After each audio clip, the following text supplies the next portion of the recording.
As a stay, I've found that the discourse surrounding shipping has become increasingly unhinged not just in our fandom, but across K-pop as a whole. I remember when it got to the point where Felix and Hyunjin could no longer comfortably interact on camera without inciting a wave of parasocial chaos. The environment created by toxic shippers is suffocating, not only for the idols themselves, but for the fans who simply want to enjoy their dynamic without projecting inappropriate narratives onto them. Shipping at its core used to be harmless, just fans admiring close friendships or playful interactions, but in recent years, it has evolved into a problematic culture of entitlement, fetishization, and even aggression. The way fans treat ships as canon or demand proof of affection between idols is intrusive. Many fans blur the line between fantasy and reality, disregarding the fact that these idols are real people with boundaries, not characters in a fanfiction. I completely understand your point regarding the prevalence of 18-plus fanfiction. As someone who used to write on Wattpad,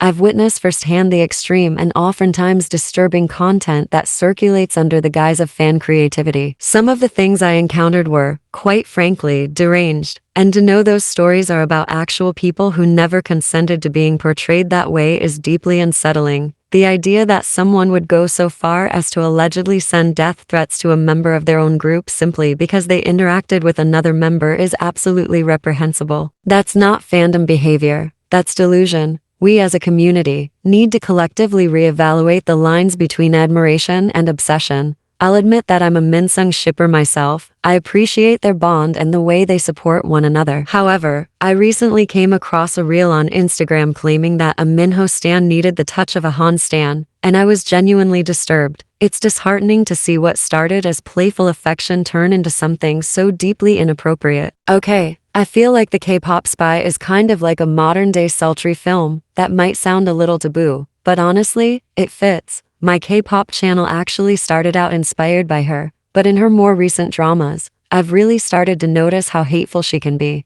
The way her content and community seem to welcome people who thrive off drama feels intentional at times. It's a common tactic in the K-pop space, stirring up controversy for engagement, and I feel like that's one of her biggest strategies. And then there's the way she and her fanbase sometimes dogpile on anyone who disagrees with them. She might not say anything directly, but someone will comment under another person's opinion saying it's just an opinion or calling them a hater, and then she'll go and like that comment. It's subtle, but it really feels like a petty way of saying, you're wrong, and I agree with this person. That might just be how I interpret it, but it rubs me the wrong way. As for the use of AI, I think there's a right and wrong way to go about it. If she really is using AI to fully write her videos, which, to be clear, I don't know for sure, that's where I'd start to question the intent behind the content. Personally, I do use AI, but I try to do it productively. I don't use it to write or edit my scripts.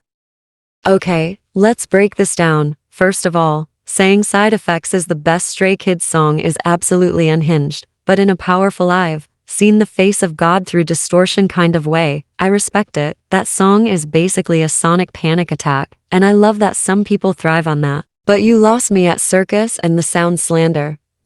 So, for real, Circus is literal theater. It's serving ringleader realness, sequins, fog machines, and unhinged eye contact. Yes, the chorus is questionable. It sounds like jazz hands at gunpoint, but that's why it slaps. I'm biased and I'm okay with that.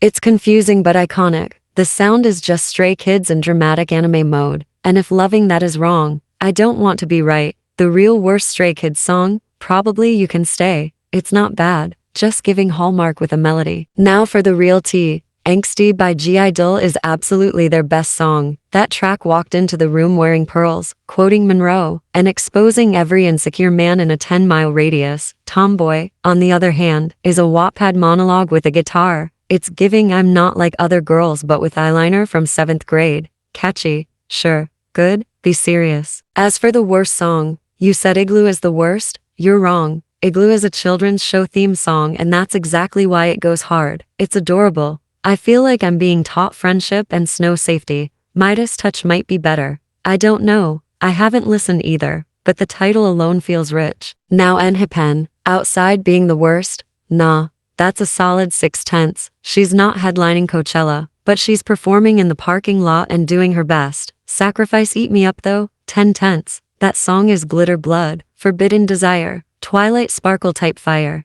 It's not a song, it's a vampire prom slow-mo montage and I want it injected into my veins.